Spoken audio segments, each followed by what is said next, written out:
you have creamer? Got a little bit.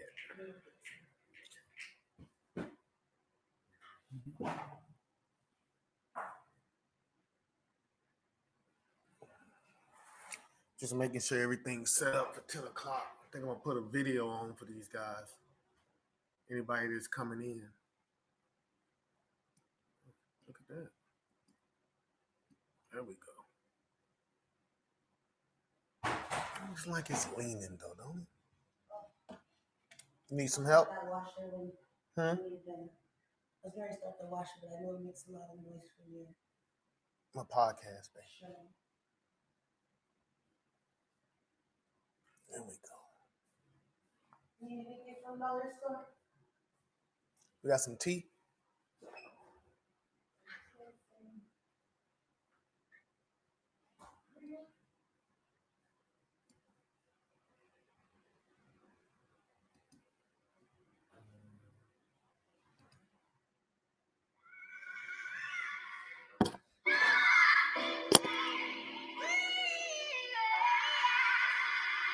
Put that on for the people until 10 o'clock.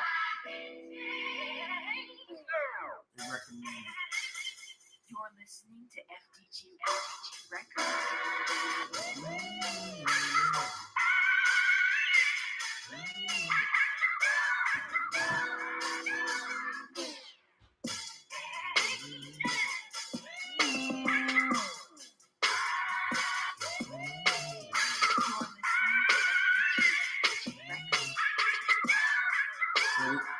We're going to start around 10 o'clock, y'all. All right, maybe like 10:02, 10:03, give a few people time to get here so we can get this story popping.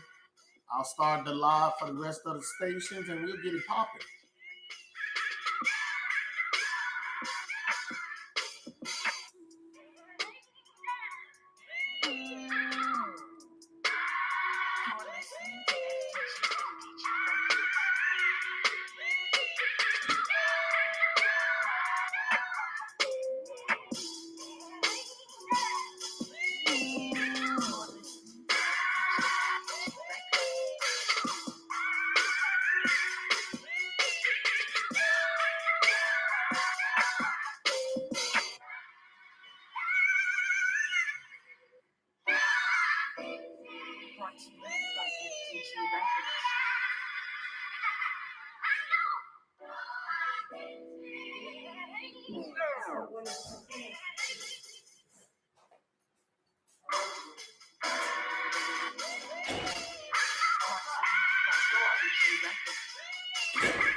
You're listening to FDG Records.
Book 4, y'all.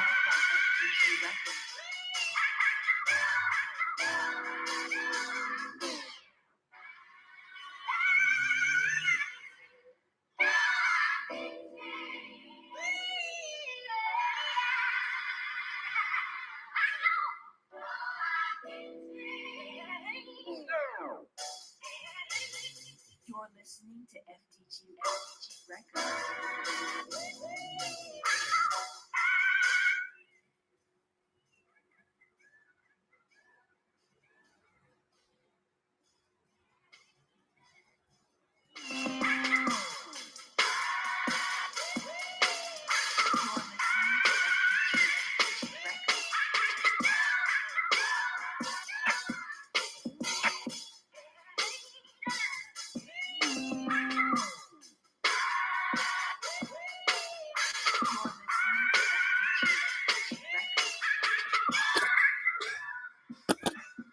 Okay, y'all, that was me bringing them up to speed.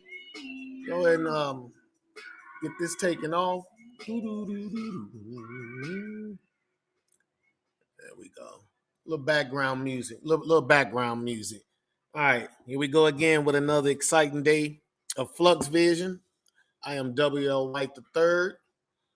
Let me I want to remove that. Wonder how do I do that? I don't know. Let's try this. All right, there we go. So I am your host, WL White the Third, author, creator, founder the whole nine, right? Um, I'm on my fifth book, right? I'm writing a 12 issues, 12 series, 12 book series.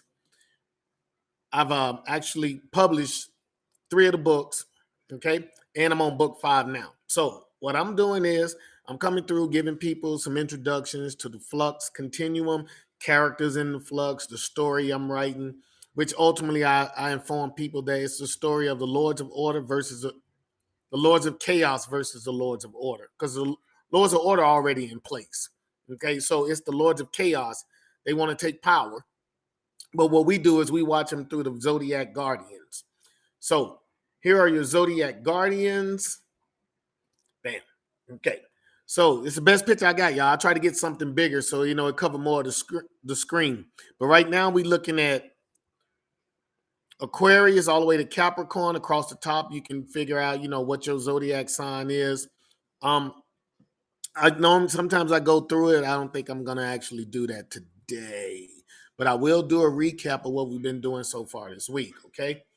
I'm going to go ahead and give you guys, I'm going to reveal a little something because today is the 40th episode. We will get into book 3, but next book is book 2, you guys. So we're going to go through book 2 too. All right. You guys got to get ready for that. But I'm going to do something big. Check this calendar one more time. May. I'm looking at.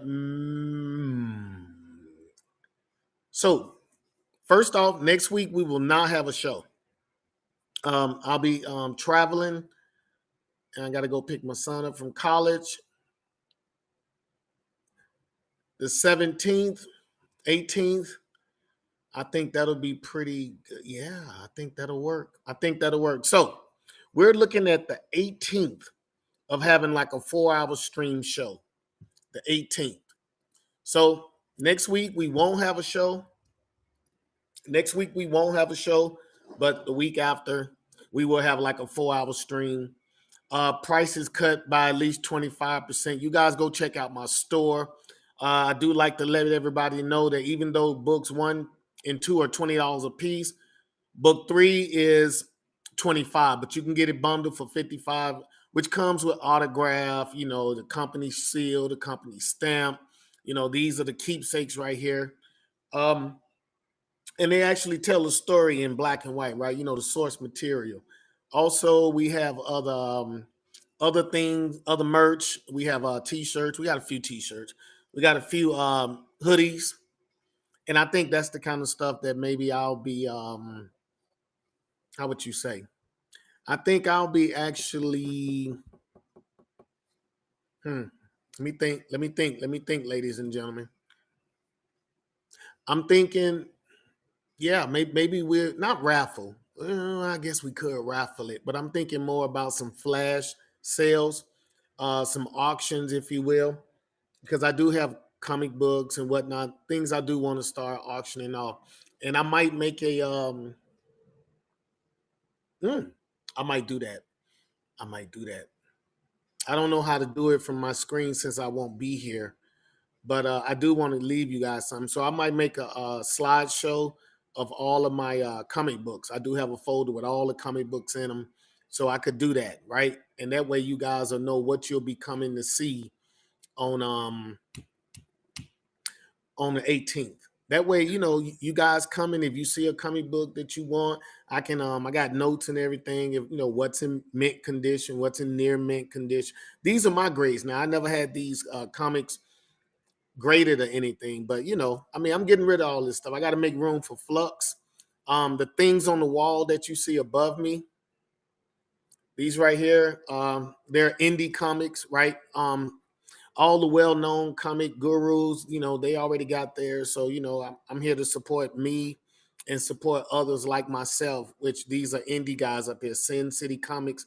I don't know if you know about those guys, but they out there. So with that, again, I'm W.O. White the Third. Welcome. Let me put out a little note to all my people. I was gonna say big sale. So we're gonna do a big sale. We said May 18th. May 18th. I'm gonna do May 18th, big sale, May 18th. I'm probably gonna do a 4 to 5 hour stream. Yeah, that'll work. So big sale, May 18th, 4 to 5 hour stream. We're also going to, you know, we're going to do a lot of not giving away stuff. I hate to say giving away, but for all those people who've been supporting, right? You know, I don't know. Like I said, the Urban Nerd Con was supposed to happen in Atlanta. I had a full trip that my sponsors put up the money for everything. So I thought that was dope. They're still out there now, you know, waiting for my next event. So, you know, as soon as we find an event, I was thinking about going to the El Paso Comic Con, but I'm not ready, right? I still got to get some of this this merch and stuff sold. And I'm looking at maybe we want a short-term goal. I want to hit about maybe 2K. So, you know, bring everybody you know. I will actually be slashing prices. I need about $2,000 to publish book 4 and make sure it's distributed to all platforms. And each one of my books have to go to the Library of Congress, right? Because I'm writing this story and I don't want it to get lost in the sauce. I want people to always be able to reference it. So I do have a copy of each one of my books that goes to the Library of Congress. You know, hey, just to support, want to say thank you guys. Bring the people who got the money, the investors who say, hey, you know, I want a little FLUX merch, and I can get that shipped out to you within 48 hours. And we already know I'm going to need everybody on Whatnot, okay? Whatnot actually tracks the packages, right?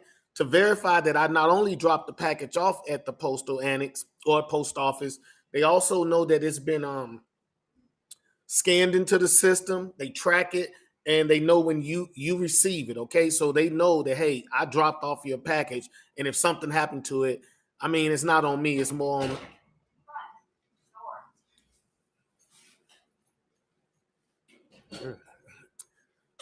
some of the backups for working at home, right? Working from home. All right. Okay, so look, I think I've done all my promo and everything. Let's get into the story, right? I got 2 clips for you today. I have a clip, Second Seat, 2S Danger, right? He's a Bakata. And, you know, and then I'm going to do a quick recap, too, before I put these on. And we have Eloise Rothstein, the professor, the PhD from Stuttgart, Germany. Stuttgart, Germany, right? She was in Stuttgart, Germany. She was the one that was in the gyro shop, and some guys that was running from the police ran through, mobbed up a little bit. Yeah, we doing real world stuff over here. Okay, so look, let me do this recap real quick. Okay, so remember Commander Trimble, right? He already went through the Oort cloud, the Kuiper belt. He's making his way. Basically, he's creeping up on Earth. So when he sees Earth, the ball of Earth, it's pure essence to him. It's succulence, right? It's almost like us looking at my bad. It's almost like us looking at a planet like a cheeseburger. We starving, right? And we see a whole planet that's a cheeseburger. I mean, so we would salivate and whatnot. So that's pretty much what he goes through. And then remember, the Bakrata Nation, they have let me hit enter. Okay, so the Bakrata Nation has, let's put that on the screen. The Bakrata Nation has something, it's not a hive mind, but it is, right? It's called the exchange, where each individual can share all of their thoughts, right? For those who know how to do it, of course, they know what to block.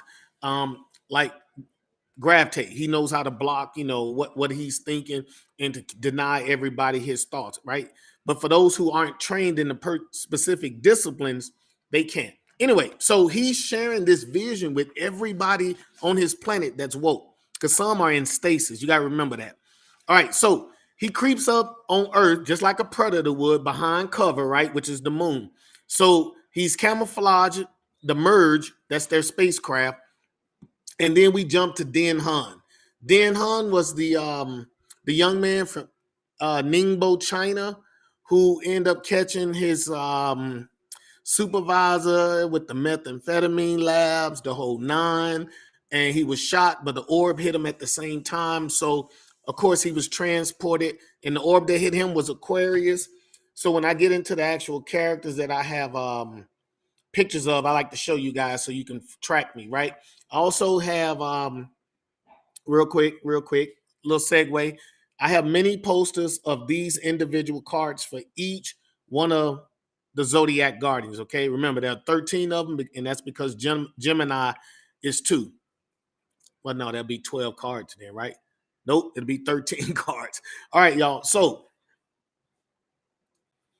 Den Han basically he got hit with an orb, and he was transported to Aquarius, right, to learn whatever he was, because this is the Gifts of Power ceremony happening. And because he's an Earth-based hero, remember, this is book 1 is the Earth-based hero's origin story.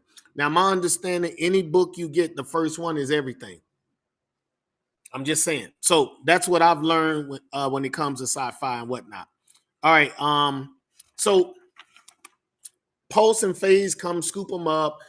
He wakes up in Area 51 when he gets back, but he's back, and he pledges to the Earth through W.L. White, the reporter or the documentarian of the Flux Continuum. The reporter W.L. White III basically relays information at like a narrator to us, the reader, and to the rest of the world, right? Media. So anyway, he's there. He watches and documents that Stratus, who now Den Han Stratus, who's come back, has basically pledged his allegiance to Earth and says, "I'm here to help," but at the same time, he won't speak on. You can tell what type of world he comes from. He won't speak on somebody else. So they inquire about Ember. We know what Ember's doing, right? She's burning down the biometrics facility, and then she goes to Rarama, right? And while she's in Rarama, she's basically she unalives a total of 68 people, right? But they all have extensive criminal backgrounds. Now, I'm not saying that that's right or wrong, but we are saying what happened in the story. My bad, y'all. Then we hit chapter 5, page 103 yesterday, Pulse and Intake. And basically, it's about catching back up with Pulse. Remember, he was the second one to wake up. First, we had Intake who woke up. We talked about it, right? Now, Pulse, well, he's already been awake. He's done a few things, but at the same time, Pulse, we're talking about what's going on in his mind and what type of his character he is. We know he's a cop. We also know that Pulse got the energy. That's the orb that he has in his chest. After that, we know all his ability. He can teleport huge amounts, like pretty much the size of a stadium. He can move that much matter pretty much at one time.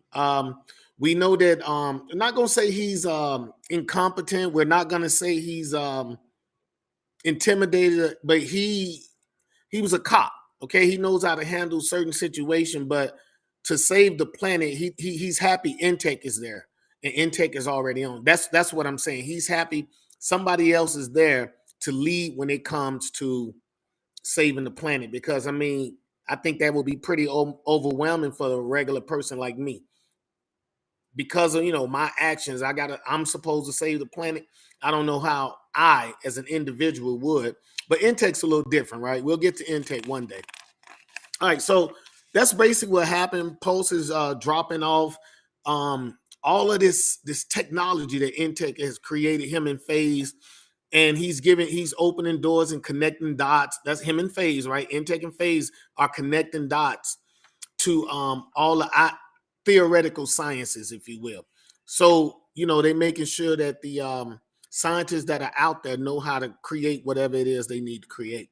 Basically, and all that information goes out on the IQ matrix. They also talked about the Titan Shield facilities, which there are 4, which they're huge, right? Maybe the size of 5 stadiums. I'm thinking 4 or 5 stadiums, right? That much. That's how big they are. It's 4 of them across the planet, and you have 4 of them up in space. And they create a white noise barrier, right? That white noise barrier protects Earth from, what do you call it? Superior technological or futuristic type technology from an alternate alien race or whatever. And we don't know what type of technology they have, so they can have mind sweeping things, but that white noise, it degrades that horribly, right? So they can't just fire a beam at the planet and then like mind wipe us or something, right? They can't do that, right? Okay, so that's what the white noise barrier for, and it's also for believe it or not, I don't want to say this. It's to cut if an alien armada is outside of Earth's atmosphere or outside the white noise barrier, basically it's a partial force field, right? Then and one of the crabs come inside the white noise barrier, they can't communicate anymore. And also, last thing, the IQ matrix, it has a new way of transmitting and receiving data, right? So everything's encapsulated with the Titan Shield facility. Everything is encapsulated in white noise. The IP packets. I know you guys probably like, what? Okay, so I was an IT guy, and I know how data is transmitted across media. Doesn't matter which way, but I know how it does. But I know it's encapsulated, and then on the other side, it's stripped off each time. It's like it has to pay a toll each one of the IP packets, right? They got so much on it. It's kind of hard to explain. I'm not really trying to get into that. I just want you to know that our technology had to get so much better if we were going to protect ourselves from alien invaders or an outside external force outside of what we're normally, because we don't know what type of aliens are coming. We don't know, right? Even Intake doesn't know. All right. So bam, running in with the Ember wants confirmation. Okay, so that pretty much brings us, y'all, to the second seat, 2S Danger.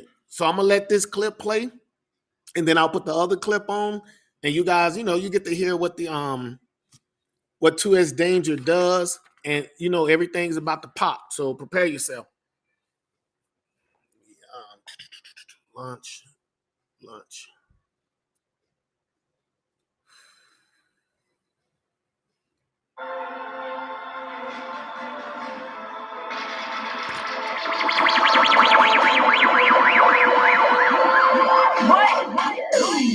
Second seat, 2S Danger. Ejection port, abdomen of Muerg. Ventura, recon Muerg. Moon. Commander Trimble has ordered 4 Galaxians be launched to the Blue Planet. Galaxians are vicious creatures of war. Nothing in Bakrata history has prevailed against them. These creatures can easily destroy the transport shuttle, but they are currently in stasis. 2S Danger desires to wake the Galaxians himself. It is a fragile but necessary process. He is one of 3 that has experienced and survived the destruction of a vessel with a Galaxian. His experience with Galaxians taught him they are not to be trifled with. 4 Galaxians are loaded into shuttle ports. Only then does he shut down the stasis capsules. They each have been fitted with biometric modules that will instruct each to their assigned targets. 2S Danger admires Commander Trimble's strategic approach while entering the Cooper anomaly. As the Muerg navigates the final barrier of lifeless rocks, it can no longer hide in the shadows. Orders arrived earlier to put the Ventura into stealth mode. Once a crimson planet is passed, the Muerg approaches the blue planet's moon. The moon is littered with craters. They are perfect for hiding a Muerg. Many attempts are made to scan the planet, to understand its composition. All antenna frequencies and signal modulations are used to analyze the planet. It is surrounded by an unseen force which disrupts and denies the Muerg any readings. Several energy readings, familiar and unique to Cancer, randomly appear and vanish from scanners. Earlier, while tuning the Muerg's antennas, 2S Danger located areas with strong frequency output. He believes these are the sources which inhibit their scans. He immediately informs Commander Trimble of his findings. While 2S Danger awaits orders from the commander, memories of the Alpha Cancri star system sweep through his mind. Once upon a time, his world was a place of wonders, a place which supplied all his people's needs. The Bakrata conquered or evolved stronger than any other species in their home universe. Since the cosmic scar appeared in the skies, so much has transpired. Those that did survive the Great Migration now lay in stasis on his barren world. 2S Danger receives orders from Commander Trimble. Launch the Galaxians! The pods are expelled into the emptiness of space, and the Galaxians begin a journey of conquest. Once the pods clear the moon's gravity, the Galaxians are awakened from their stasis pods. When the biometric modules are activated, the Galaxians receive their mission objectives. Each are instructed to maintain antenna silence until they reach the planet's surface. It will take the Galaxians a short time to make landfall.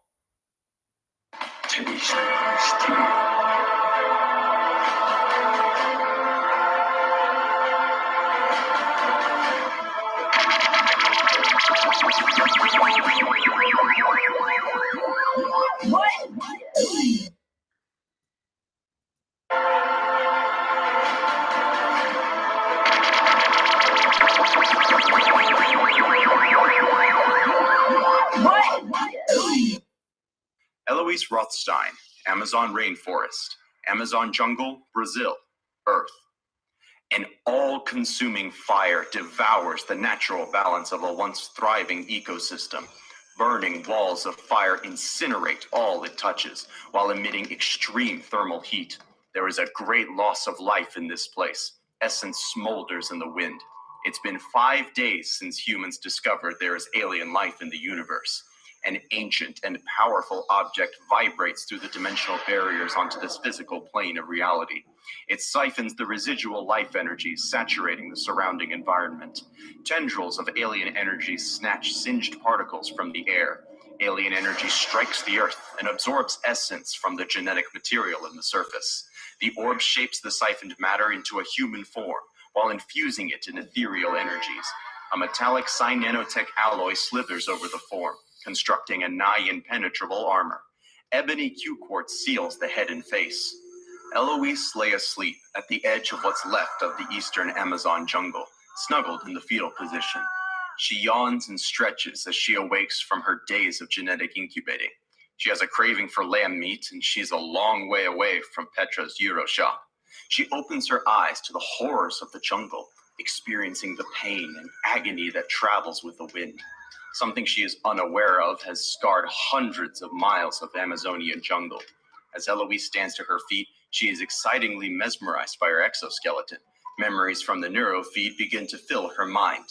The Imperial Codex grants an understanding of the orb she wields. It is named the Life, an omniversal bioengine inverter capable of uncanny power. It empowers the wielder with perlutherianthropic and pranaparasitic. Perlutherianthropic grants her the ability to sync and copy life of any environment. Pranaparasitic is the curse of feeding from living creatures' bioenergy. She can become any living creature her orb scans, any and all forms of life at a microgenetic level. She will be known to the world as Shift, a being of living energy and matter. Shift surveys the area that is damaged. She wonders what weapon has man created that can needlessly destroy so much life. An anger swells within her. Someone will pay for scarring the planet. She can see echoes of what previously transpired. Plant and animal life cut off with nowhere to go. All is engulfed in a flame that will not and does not stop. Life is overcome by smoke and the denial of oxygen. black puddles of organic mass are scattered across the surface as far as the eye can see. If ever a vision of hell on earth, this would be the scene. Essence energy saturates the environment, where once there lived a bountiful forest thriving with life. Her heart goes out to all the essence lost. Shift expands her synergetic field. It expands ever outward, gathering stray sparks of essence from the charred and barren land. When she absorbs as much external essence as possible, she drives her hands into the scorched surface, delivering the synergy particles of infused elemental essence back into the earth. The synergetic pulse sends ripples of bionutrient energy hundreds of miles out into the Amazon jungle. Shift watches as the land heals with the aid of her synergy discharge, allowing photosynthesis to take place almost instantly. She heals and brings forth new life to a ravaged ecosystem. Lower life forms bypass millions of years of evolution as microorganisms mature into creepy crawlies. Shift smiles as a wave of life ripples out across the land, happy that she is able to replenish and heal this wounded place. Wow, that was amazing, a voice says from behind her. Shift instinctively morphs into a rhino with a glowing ebony horn. She snarls and stomps her feet as she turns to face the surprise, who is accompanied by two others. She instantly feels a kinship with those standing before her. Pulse steps forward and begins to speak. I am Pulse, wielder of the NRG. What you just did was amazing. I am Shift, wielder of the life. Thank you? Shift replies while reverting back to her original form. After Pulse shakes hands with Shift, FaZe interrupts. I am FaZe, wielder of the DenZT. We require your aid to save the Earth. The expression on Pulse's face displays his irritation, while Shift shakes hands with FaZe. Friction stands nearby, watching as the land heals around them. She speaks from a distance, captivated at Shift's ability to heal the land. I am Friction, wielder of the time, and you are awesome. FaZe informs Shift of the dire need to return to headquarters. They believe something alien has arrived near Earth space. To be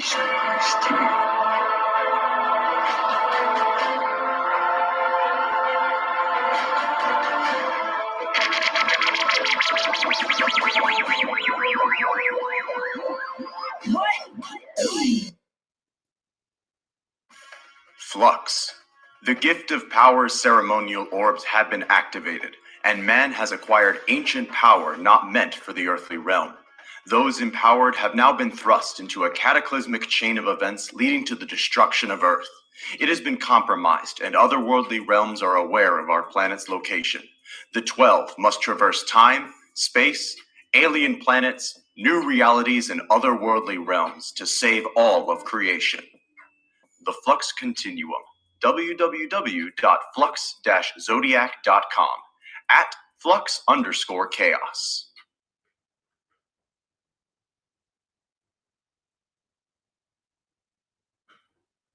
All right, y'all, I'm back.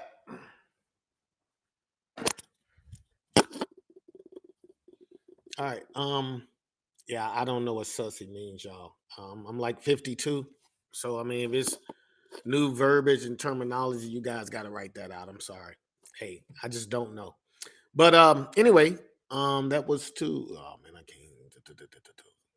Exotic Lodge, I guess.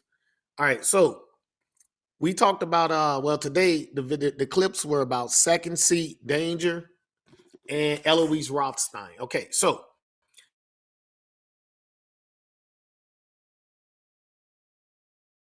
we already know that the Bakrata right here at, on Earth, right?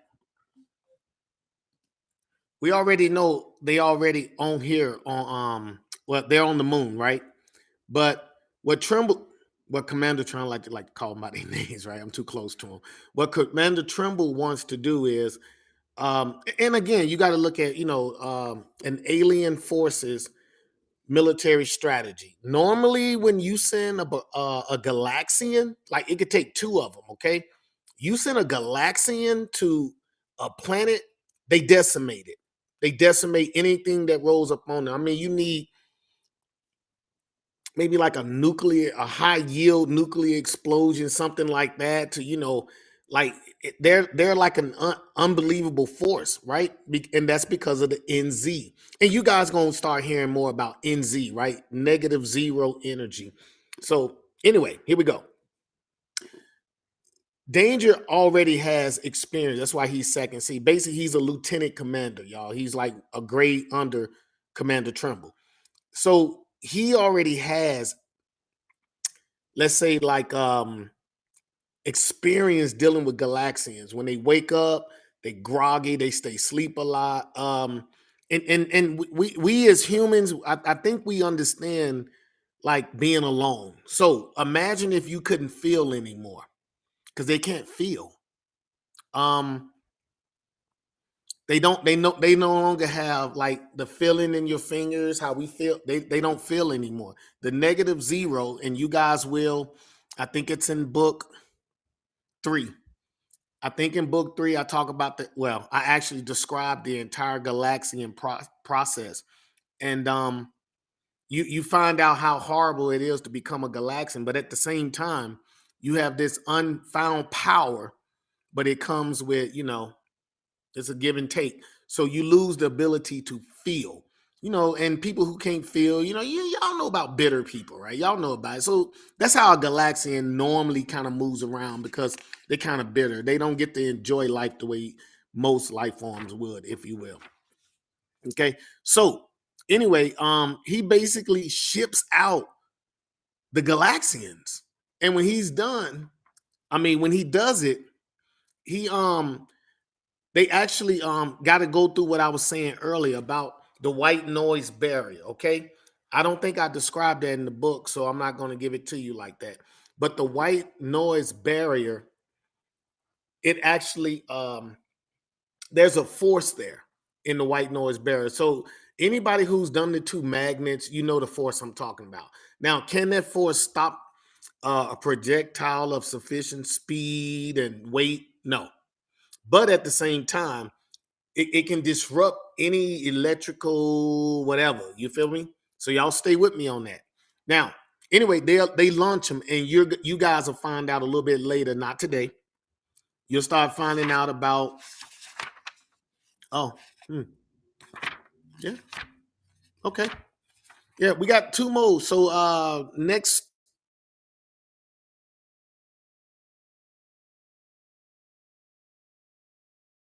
Anyway, so we got about 2 more characters, and we'll pretty much be done. But then we'll still have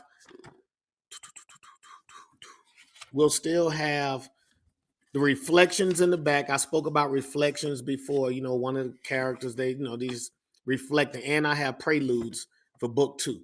So as soon as we get through with those 2, I'll probably make it happen by the end of next week. The 18th, May 18th, when we do the 4 or 5 hour stream. Yeah, and then I'll play the whole thing, the whole book 1. We're gonna go through book 1, and that way a week after we can go ahead and jump into book 2. I think you guys gonna like book 2 a lot more. Book 1 was more about understanding, getting a feel for characters. They were being introduced. It's slow, but it's a lot of dumping. It's a lot of dumping. Hey, this is how the world is right now. These are the changes happening. Here goes some key people in the story, and we got to follow 12. They left, they came back. We're going to follow them. In book 2, we're going to find out where they went, what transpired when they came back. There's all this fighting going on. Then the story opens up even more, so you find out all types of things which lead to the Lords of Chaos versus the Lords and it just opens up more. So remember, I'm on book 5 now. I'm actually writing the story of the Lords of Chaos attacking the Lords of Order the first time. So this series right here will be the second time they actually do it. But I got to give you the background on the first time, what happened and why everything happened. All right, so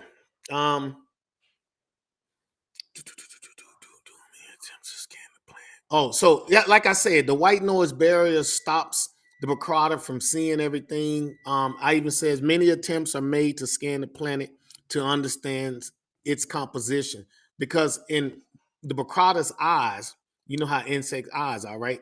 They look at it more like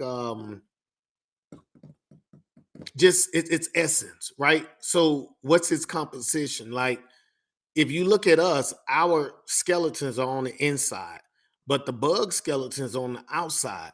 So it kind of who's more durable? You feel what I'm saying? So they're way more durable than us.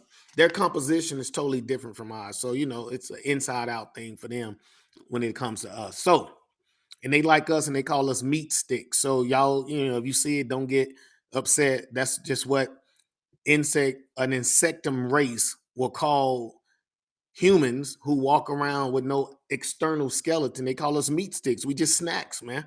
We little morsels of meat running around. Okay. Well, at least that's kind of how I look at it. All right. So basically, that's 2S Danger was quick. It was to let you know the story's finna hype up. Also, I still want you guys to remember how I write. I look at it more like this is the first season. Book 1 is the first season, and it gives you it lays down the foundation, reveals the main characters, kind of like what are they doing? Like, oh, they got something going on. We tell you what's going on in their life. They're trying to rectify a few things. They get into a couple of fights.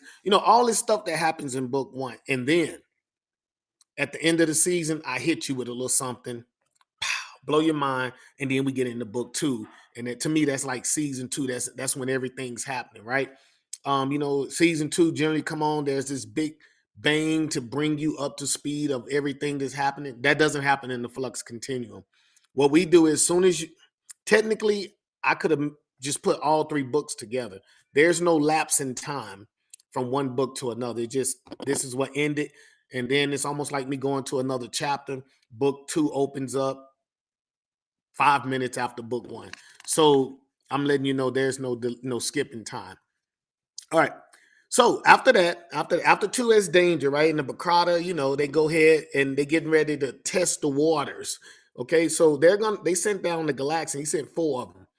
And I don't know if y'all focus on that, but it's 4 Titan Shield facilities. So these guys they're not stupid. They saying whatever is keeping them from getting a clear reading on Earth, they believe it's wherever these surges of energy coming from. So they send the Galaxians to attack those surges of energy. Okay, that way they can get a full picture of what they need to do to take over this planet. All right, and then pretty much right there we come to the end. Once the pods clear the moon's gravity, the Galaxians are awakened from their stasis pods. I already told you that you really don't mess with Galaxians. They're not to be trifled with. They don't do a lot of games. They're bitter, not bitter, but bitter is it's a strong, and it's not the right word. It's just they're unfeeling. So you can end up getting ran over or anything, man. They don't, you know what I mean? They're just not there. It's all about causing pain and anguish. Wait. Okay, when the biometric modules are activated, the Galaxians receive their mission objectives.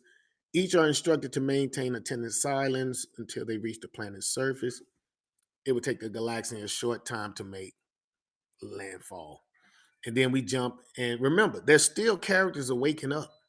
And I thought I did pretty good, spacing it out. But we get to Eloise Rothstein, who was the PhD in Stuttgart, Germany. I forgot the name of the college, y'all. It's probably with Stuttgart University or whatever. But that's where she comes from, okay? She was the young lady, got off of work, getting ready to go home for the weekend. Figured, hey, she had a taste for gyros or heroes, right? And she went and get herself a gyro. They get attacked, because people running from the police, yada, yada, yada. On her way home after the whole debacle, bam, she gets hit by an orb, right? When she going to get off the freeway. So now she's coming back. And when she comes back, remember, I don't know if you guys really paid attention, but as each one of the characters wake up, and they're not waking up in order, but as they wake up, okay, they're waking up almost where the source of their power is. So if we take a look at Earth, and I'm watching a lot of National Geographic and stuff like that, I'm into it, okay? A lot of animal stuff. So my understanding is the Amazon jungle has the most life on the planet, like together. In that jungle, there's more different life forms and all that, because they might have 17 different kind of praying. No, they would have more than that, maybe 200-300 species of praying mantis. They got everything in the carnivores, the elephants, all that stuff, right? Then we're gonna talk about the undercarriage, like what's under the leaves, the grub, the birds, the bugs, the lizards, the reptiles, the snakes. So we have so much life in the Amazon jungle. That's why Eloise Rothstein, and remember, her orb is the life. Now, I know I misspelled it, y'all, but that's how I like to spell it. I like to substitute words, give it more meaning, and then I can give it my own. So life, spelled Lyhf, life. That's the name of the orb that's in her chest now. So that orb, which is technically the Leo zodiac sign. So that character, and I'm using character as in like an alphabet or a number, right? That character that you see that means Leo, right? That's in her heart now. That's what was in the orb. All right. So anyway, she wakes up, okay, and all she can do is look around her. But now, is she empathic? No. But can she feel anguish? Yes. And because she's more in tune to life, even though she's not empathic, she's more in tune to life. So she's able to pick up on the suffering down to the grubs, right? The bugs, all that. She sees that. And, to just come back, it's almost like it's kind of traumatic for her, okay? Believe it or not, I know she didn't really get a chance to express all that, but it was kind of traumatic. And she has a problem with so much life needlessly being slaughtered, right? From the grass, because again, we're gonna get into not vegetables. We're gonna get into plant life. Yeah. We got plant life coming too, right? They got to do their thing too. So she's into all of that life, like anything that can sustain life, whether it's sentient or not. She still can feel it, right? She's shift, right? She's one with life. She's the avatar of life. All right, I just want to make reiterate that. So she goes through the same procedure, y'all. The whole cyanotech, the ebony. Let me put a picture up so you can see what I'm talking about. Where you at, Shift? Where you at?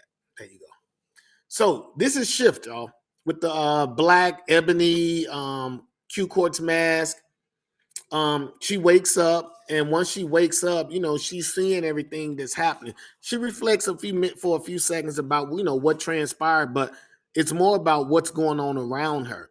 And now that she's looking around her, she's like, everything's pretty much, as far as she can see, has been burned down.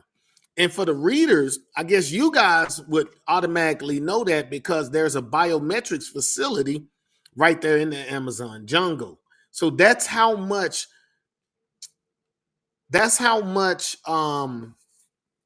Ember, when she burned that down, the fire keeps going. Now, will we handle that? Maybe one day, right? She has to know to turn her fires off and release all that energy back into the atmosphere, because her fires are smart for her. It burns. It just burns until it's put out, or until she pulls the energy from that fire, right? Because she's one. She causes exothermic reactions in substances. Okay, that's her power, not fire so much. That's what she causes. All right, so back to Shift. So since Ember caused the fire, Shift wakes up, and a lot of of the Amazon jungle is burned down.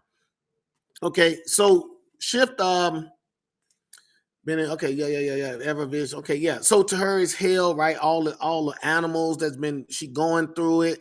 So what she does is so I guess I release a gem right there. She's able to, like on the battlefield, if you will, on the battlefield, on like somewhere that just burned down, and there's all this essence left. The essence the life hasn't actually left that area, even though it's charred and everything. There's still life there, but it's in strays and strap. We talking about essence though, more than just actual life. Like we're alive, but we have a soul and everything that's all bundled up into our essence. So essence also is, for an animal like a caterpillar, it has a piece of essence in it, right? But if that caterpillar died before that essence could actually float away into the upper atmosphere and become ambient energy and become one, right? Return to the source and all of that, then that's what she grabs all of that stray essence. And what she's able to do is funnel it through her. And by going through her, it goes into the life, right? That orb that's in her chest. And it's recycled, basically. Basically, that's what she does. And she slams her hands into the ground. And she gives back all of that new, well, no, what she does, she gives that synergetic push out into the Amazon the charred Amazon jungle now. So she puts that energy back out and it replicates and becomes nutrients for the ground. It basically almost heals the I'm gonna call it I guess I don't know, would it be compound life? Compound cellular forms. I don't know, but bugs and all of that, they come back. Plants come back. I mentioned that. Hey, it almost happens like right there before everybody. The photosynthesis through the plants. Bugs eat plants, right? All the bugs are pretty much bugs because they simple life form, extremely simple, regardless of the instinctual things they can do. So anyway, long story short, she basically puts life back into heals what Ember destroyed. Now, complex life forms such as like I don't think they have bears there.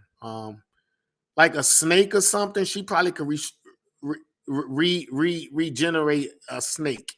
Okay, but like a giraffe, a lion, a tiger, all these complex, even a snake, she'll have problems doing it anyway. But complex animal life forms can't be made like just by putting energy back out. No, they need essence to give and make, that's what we are, right? We man and female, we mate. And when they mate, they can make a life form. So she can't like create a life form, but she can use strands of essence and put them into simple life forms. That's kind of what I'm trying to say, y'all. That way it makes sense to y'all when you know how you bring plants back and bugs and worms and stuff like that, but you can't bring back. No, I can't. I can't do all that, even though I am the life. Now, we don't know what'll happen in the future, right? I mean, way in the future, I'll probably be gone myself. But, whoever, one of the kids or somebody take over this, then, they might write it like that.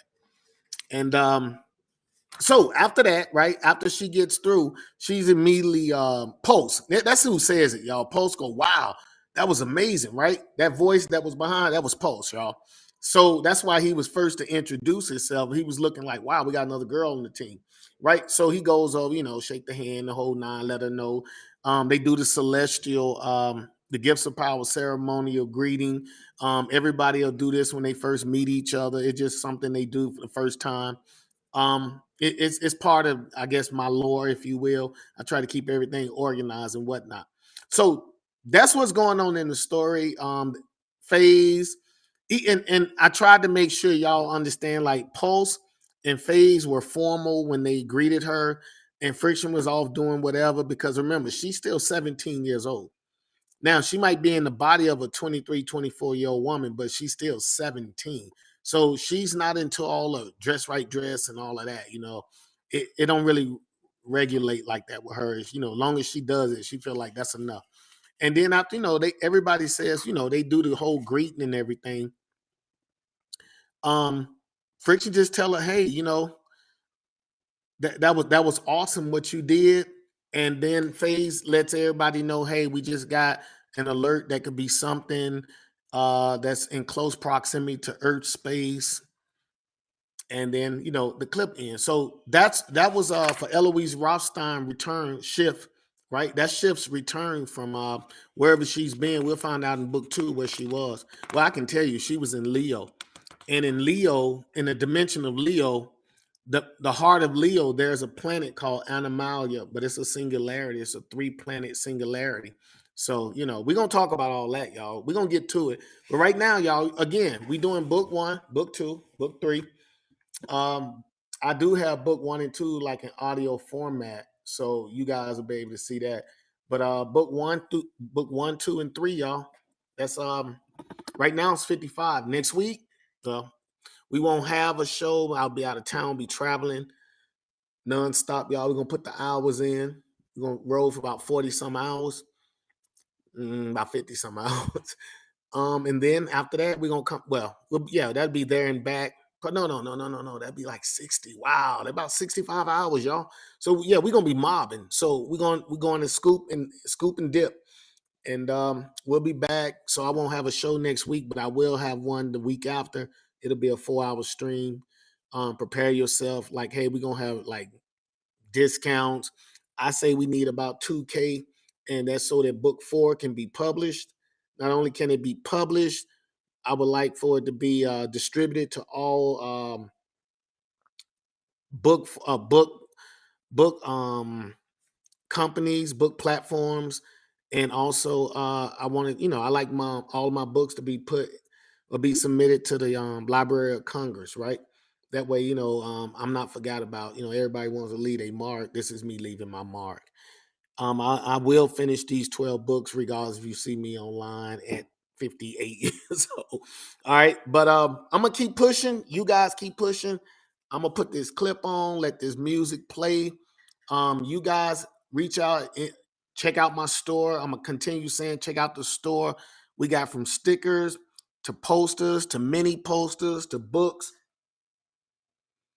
And I will be putting the bracelets in soon because everything Zodiac we want to cover. All right. Let me put this clip on, you guys, and you guys stay blessed. Enjoy the rest of your weekend. I'm W.L. White the Third, and this is Flux, y'all. So holla at your boy. All right.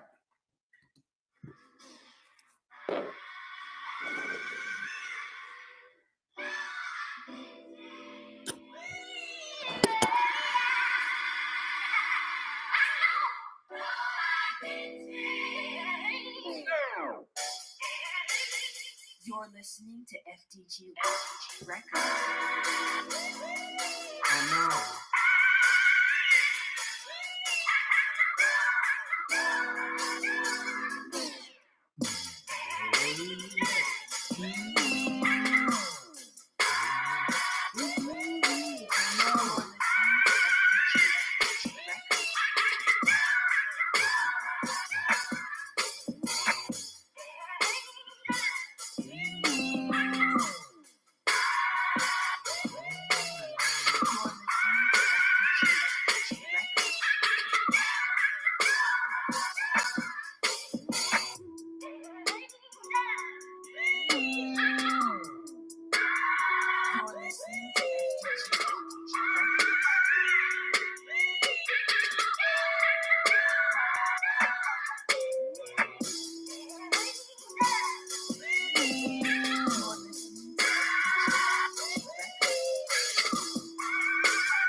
Book 4.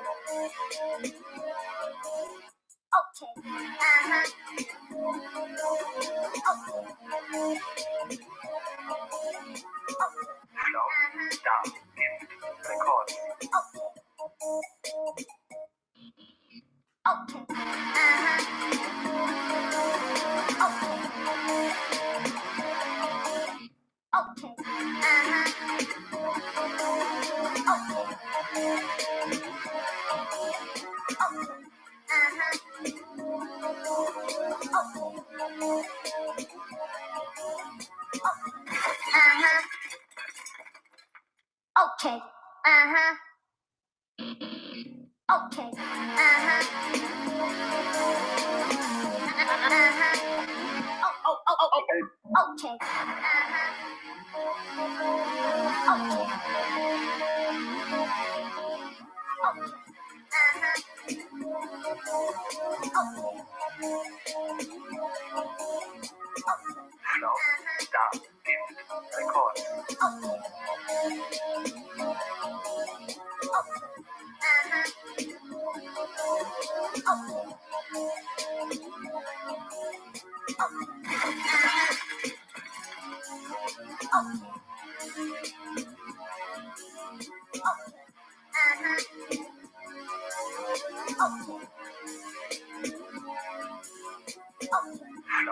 Stop.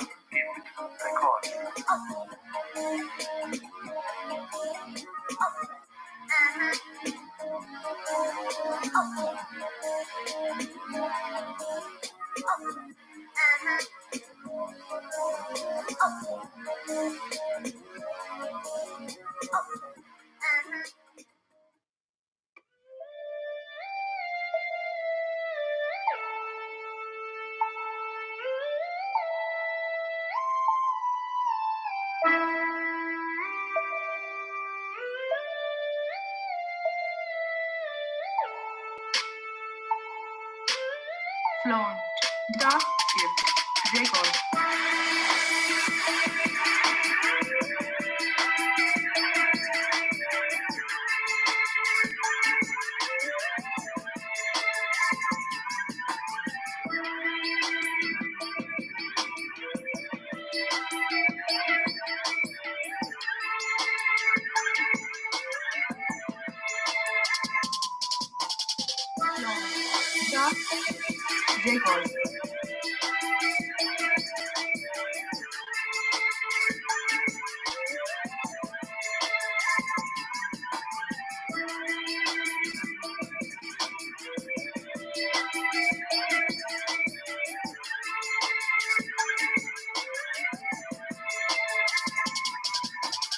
Flaunt.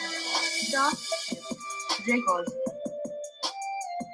Flaunt. Dark Gift.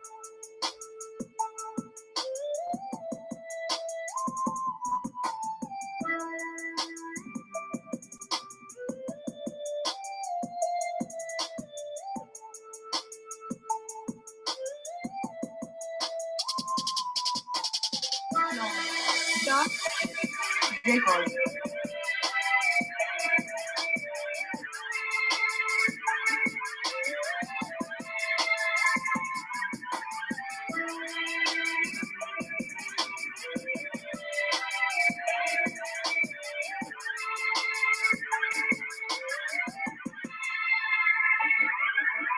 Flaunt. Dark Gift. Record.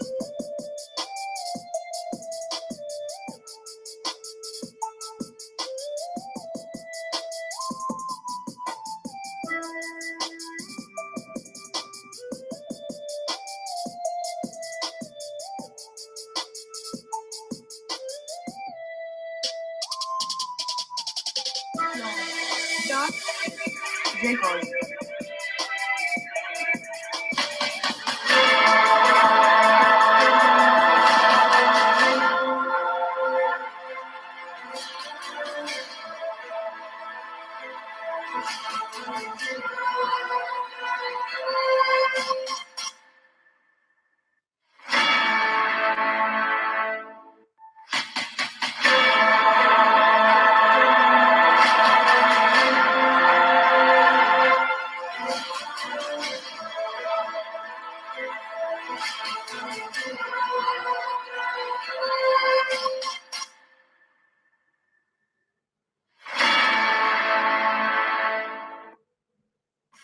Flux. The gift of power ceremonial orbs have been activated, and man has acquired ancient power not meant for the earthly realm. Those empowered have now been thrust into a cataclysmic chain of events leading to the destruction of Earth. It has been compromised, and otherworldly realms are aware of our planet's location. The 12 must traverse time, space, alien planets, new realities, and otherworldly realms to save all of creation. The Flux Continuum, www.flux-zodiac.com, @flux_chaos. All right, y'all. Hey, I'm gonna get up out of here. Y'all have a great weekend. Make sure you back here at 10 o'clock a.m. on, I want to say, the 18th. That should be no. Let me check real quick. Okay, so we'll be back So yeah, I'll be back on the 16th, everybody. On the 16th, I'll be back. You guys just make sure you hear, and remember that Saturday we're gonna have a big sale, big flash sale. We everything must go.